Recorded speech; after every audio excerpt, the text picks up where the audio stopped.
lan lo ni tum ke dam sang dak korkan thi our Samelangso lems long labang so lems long la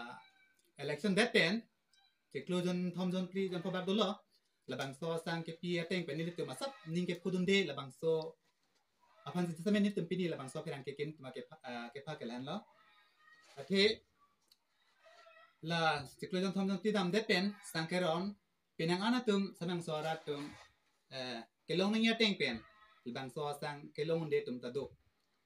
lasi koson ben koson malabang so lems ke jato tum la pu ritadi bom lo tami no na bang ke labang so sang karjulong ateng men ke labang so sang lata Samelangso labang so lems pharma nangelu bang ke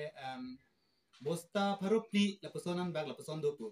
tewar simi la dak sang ke dorde hodai tami sang ke dorde pula consumer matila rata tum pen arjulong bom aposi koson se labang so sang ke dorde denma la so puthak sini tum de semet ritali blo ritali ya pen tum pinana karjulong tengke rong rat tumen karjulong tengke alang li tum katujor la puson katujor kang muta ko tipu aposi labang so katujor kang hu alang li tum aki jongjong dong ketin ko ma mate koson si pene katin ko pen koson si ke jor hai ma atheke labang so samin sawara tum da PSP do PSP ang gong pen alang li tum PS tin si la puson PSCC hang pen alang litum la puson si keron padula si patumi heton ni Samelangso dam lo pasi patumi ke keron padusi lo pu stame kilong te tum tadu la pen sang do de pu berta ta long do ni litum aposi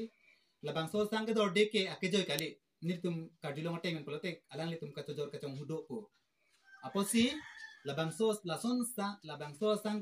ka tojor ka chong hu ni litum labang so pherang ke mai pen ni tum nang tumar patini ke lan lo dak Samelangso lems long chairman alang li ake hai sartin to bi la pen labang so lems long secretary alang li ake hai sartin long pe aphan jos nameni tu labang so phirang ke mai long penal tumai ka chuning ri ke la pen lo non ki bang ji aprang am non ke nang li tum athikat por teng pen labang so sang ke ron ji phan la pen kilong nang ye teng pen nang li tum ki pi thegi phan ki pi dak jasumet ni li tum pini press meet anga chu pha ke labang so alam aputha bang ke lems min na bang ke lems adak lems kecari kecalon ateng kecok chi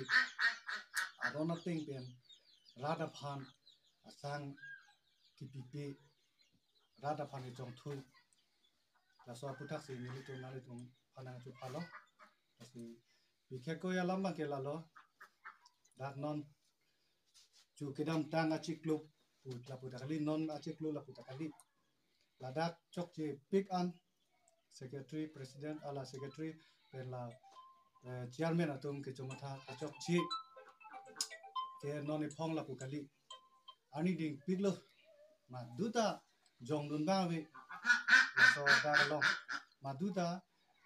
nang tum chok chi pu jongdun de pinama la tum alom thebin lo aposi pinia bang ke nilitum bani thobe stami nalitum phana cho phadelo pen nilitum la so arona teng pen nilitum kang sai de ye phansi nilitum chi siglo asi nilitum pudunji kangtunga bang ke la pulo arona teng pen rada phan nangai piji phansi nilitum ke ningki hang nilitum ke jong dunji ara ta we nilitum ke ba member ta kali secretary ta kali chairman ta kali nilitum jong dunji ara cha we sitame nang chong thuyong chet Samelangso rada tum aphan ki pinang ya teng pen pipe apora teng pen pinai pipe mane aphan ke idang lin thong ke pinai dim ta lin thong ke pinai dim bang ke lin koi pichot mane aphan bang ke lin ke pinai dim bang ke lin kho pichot la pu son si rada phan abatai lo do big tethan de pin nona bang nil tu mang ta hojon elo nona chi klo bang ke tu te lia ma si asang ma si avik tu ik dat tu ante sang chulai dun po pulo te berdam po ke sang avik chairman da doi he secretary da he member sa tum ta dam la te la puson ke rada phan ke claim ki abang phuluma ma te nok be luma